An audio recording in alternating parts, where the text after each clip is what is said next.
আমি সুমনা। তো তোমাদের দিকে শীত কেমন পড়েছে? আমাদের এদিকে তো ভীষণ শীত পড়ে গেছে।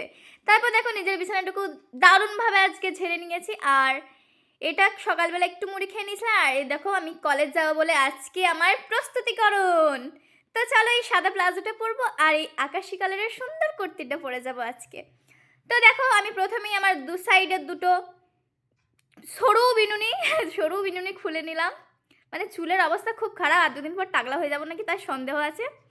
আর দেখো ঘড়ি পরে নিয়েছি আর লিপস্টিকটা পরেছি, কিন্তু আমার লিপস্টিকটা ঠিক ভালো লাগছিল না। আমার না যেদিনকে মন হয় যে আজকে খুব সেজে যাবো সেদিনকে সেজে যায়, আর যেদিনকে আমার মনে হয় যে সাজবো না ল্যাদ লাগছে সেদিনকে আমি কিছুই সাজি না। তো সবাই বলে তোরা যে কি ব্যাপার এত সেজেছিস, সেরকম কোনো ব্যাপারই না রে। তো তারপরে দেখো একটু মুড়ি খেয়ে চলে গেছিলাম কলেজ। আর কলেজে গিয়ে আমি বেশি ভিডিও করি না। তো চলো বাড়ি চলে এসেছি। বাড়ি আসার পথে তোমাদেরকে দেখো কি দেখাবো। মিয়াও।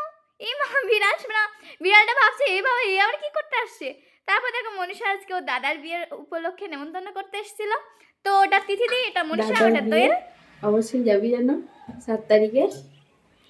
ঠিক আছে মনীষা, 7 তারিখে অবশ্যই যাব। তারপর চলে গেছিলাম পড়াতে। তো ওখানেই আজকে টিফিন কমপ্লিট করলাম। তো আজকের মতো টাটা, সবাই ভালো থেকো।